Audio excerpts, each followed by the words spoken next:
La France algérienne. À en croire les adeptes français de la théorie du grand remplacement. La France n'est pas encore une colonie algérienne, entre guillemets, de jure, mais elle commence à le devenir de facto, avec le statut des Algériens, plus nombreuses communautés d'origine étrangère présentes en France. Leur nombre, toutes catégories confondues depuis l'indépendance, serait d'environ 5 millions, soit un Algérien pour 13 Français.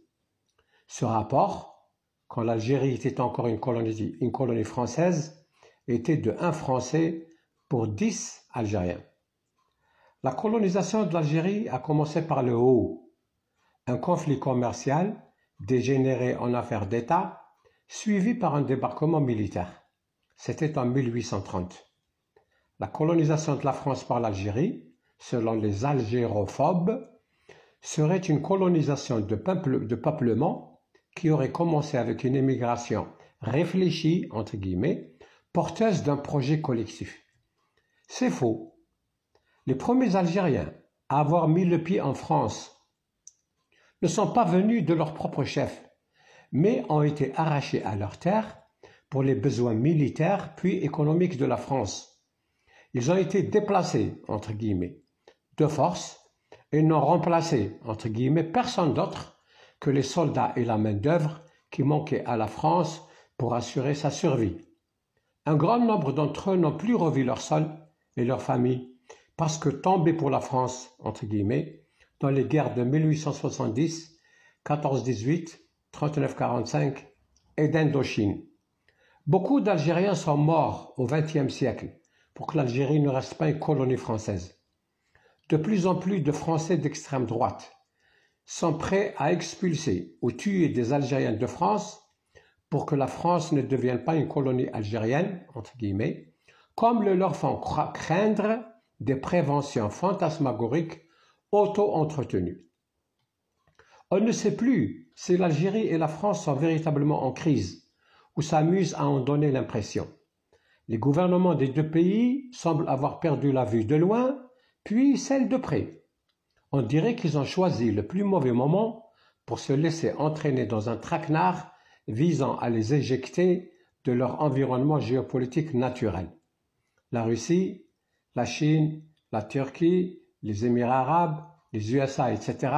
suivent attentivement les mouvements de chacun dans les foyers de tension nouvellement apparus en Méditerranée, en Afrique du Nord et au Sahel, où les deux pays possèdent des intérêts vitaux. Dans la crise parfois larvée, parfois visible, qui oppose les deux pays, la France ne pense pas d'une seule tête, ne parle pas d'une même voix et n'agit pas selon une même logique. Comme s'il n'y avait pas un seul pouvoir, mais deux. Une seule conception de l'intérêt, mais deux.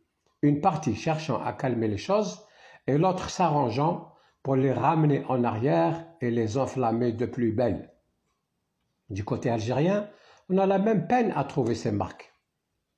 Premièrement, un écrivain algérien de 80 ans fait des déclarations sur le sol français où il venait d'obtenir la nationalité française. En rentrant à Alger, il est arrêté, jugé et condamné. La France demande sa libération en excipant de sa toute fraîche nationalité depuis 3 mois, alors qu'il est algérien depuis 80 ans. Deuxièmement, un influenceur algérien rentré illégalement en France, condamné en Algérie et qui venait d'obtenir un titre de séjour en qualité de réfugié politique, dépose plainte pour kidnapping et séquestration. 1 an après, un agent consulaire algérien est arrêté, incarcéré et accusé d'avoir joué un rôle dans l'affaire. Dans les deux cas, on a affaire à un problème entre 3 parties algériennes, l'État algérien et les 2 accusés. Sur le sol français, à quoi vient de s'ajouter, hier, une malencontreuse décision municipale suivie d'une réplique de l'administration algérienne. La vraie crise entre les deux pays, celle qui pourrait aller jusqu'à une vraie guerre, n'a pas encore éclaté. Il faut attendre la prochaine dissolution de l'Assemblée nationale, si elle devait donner la majorité à la droite, ou l'élection présidentielle de mai 2027, si elle installera à l'Élysée une femme, un homme ou un enfant de droite.